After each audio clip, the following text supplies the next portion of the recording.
Hi there, my name is Grant and this is the Video Boys review for the movie Goldfinger. This video is intended for educational and entertainment purposes and is in no way meant to offend any of our loyal and overweight YouTube fans. So Goldfinger is the third James Bond movie. First they made Dr. No, and then they made From Russia with Love, and then they decided to make Goldfinger.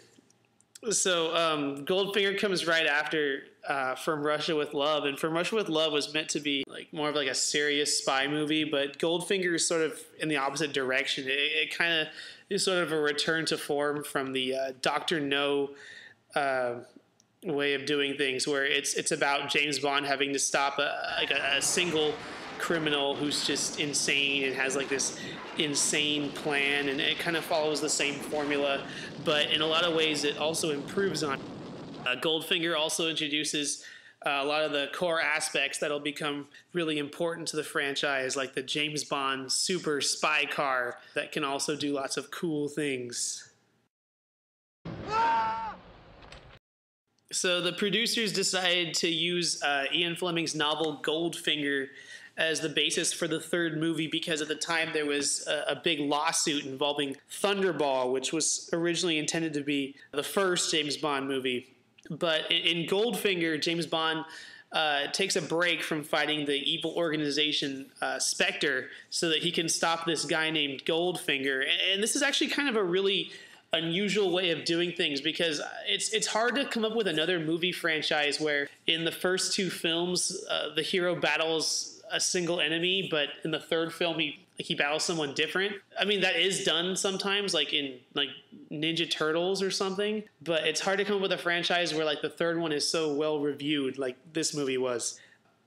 But another really good thing about choosing Goldfinger is that the locale for the movie is a lot simpler, where like From Russia with Love took place entirely in different European settings, and Dr. No focused on the Caribbean. Goldfinger just focuses on Kentucky, and there's even scenes in Miami and other sort of American locations. And it kind of helps to make the movie a little bit more relatable, especially to largely an American audience. So there's this opening scene for Goldfinger. It's really upbeat and cool, where James Bond uses scuba gear to like sneak into some sort of facility where bad guy things are happening. And he uses like a grappling hook gun to like get to the top of the building, and he blows up the building, and then he takes off his wetsuit. There's like a white tuxedo that isn't even wet underneath. And he goes to a fancy party where he parties a little bit. Heroin flavored banana.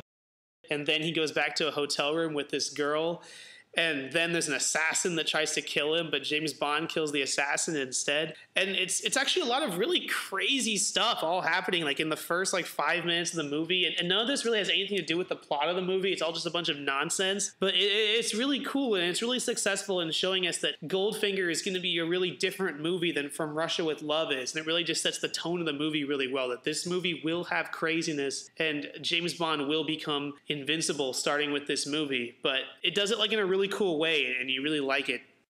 Alright, so the main plot of this movie is that James Bond has to stop this guy named Goldfinger, and Goldfinger is his name, from blowing up Fort Knox.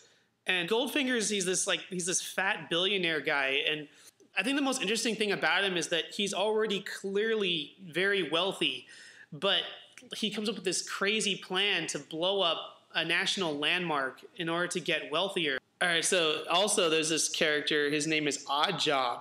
And Oddjob is definitely like one of the weirdest characters ever to be in a movie.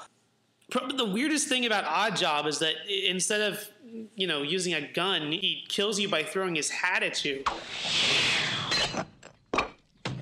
And it's cool, I guess, because it makes him different, but it's really crazy because he only has one hat, so he'll take off his hat and he'll throw it. And he'll miss James Bond because James Bond is suave.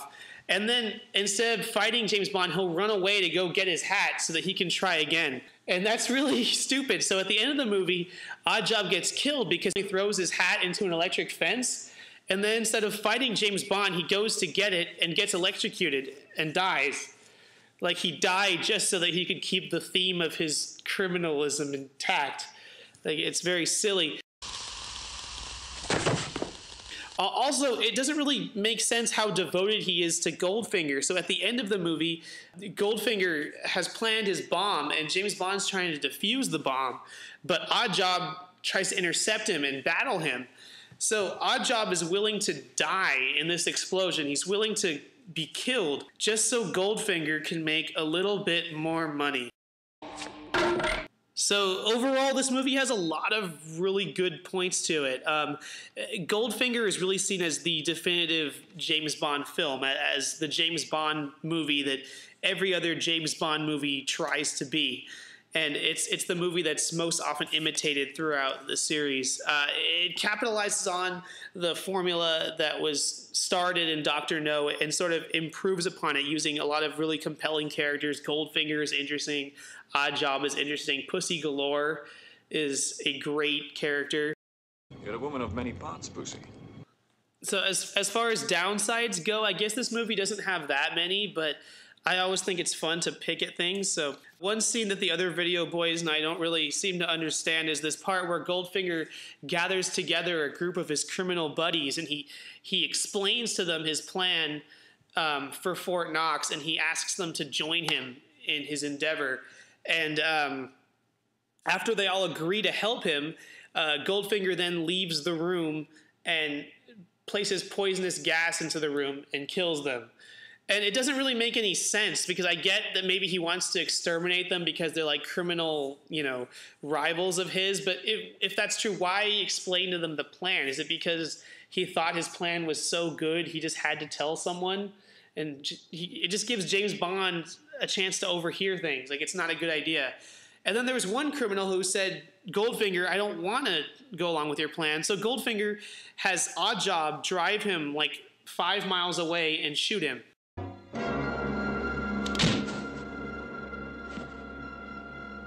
And that also doesn't make sense, because I get you want him dead, regardless of what he says, but why drive him far away if you're already going to kill everyone else in the room anyway? Why not just leave him in the room and gas him with everybody else? It doesn't really make any sense. And if anyone has any theories about this, feel free to leave a comment on the bottom, because the video boys would love to hear it. All right, so another thing I don't really like about this movie is that how the producers continue to dub certain characters' voices with other actors. And they did this in the first 2 films with some of the female characters, but in this movie, they dubbed the main villain Goldfinger. So there's one actor playing him and another actor who's doing his voice. And I think that's kind of weird. Like, I think dubbing voices should only be done for, like, animated movies. I don't think they should dub live-action actors. I think if they didn't like the way his voice sounded, they should have just cast somebody else as Goldfinger. I don't really get it, and it makes it kind of awkward. Another thing is that a lot of these early James Bond movies really feel obligated to just include as many female counterparts for James Bond as possible. So throughout the movie, we see him with 4 different girls, and only one of them really actually does anything. And it kind of, I don't know, makes it weird, because there's just all these like characters that don't add anything to the plot. They're just there so that we have a sure understanding of what a ladies' man James Bond is. And I don't know. I feel like we already knew that. Man talk. And I guess I'm just old-fashioned that way. I want things to be important to the story in order to be in the movie. But Pussy is cool. She works for Goldfinger, and she's kind of similar to the girl from Russia with Love, in that like she works for the bad guy and then later helps James Bond. So what happens is James Bond is ultimately captured by Goldfinger, and it's really only with Pussy Galore's help that he succeeds. And the whole time James Bond is captured, he still feels like very confident in his role of still being able to take down Goldfinger. And he keeps trying to seduce Pussy, but Pussy doesn't want him.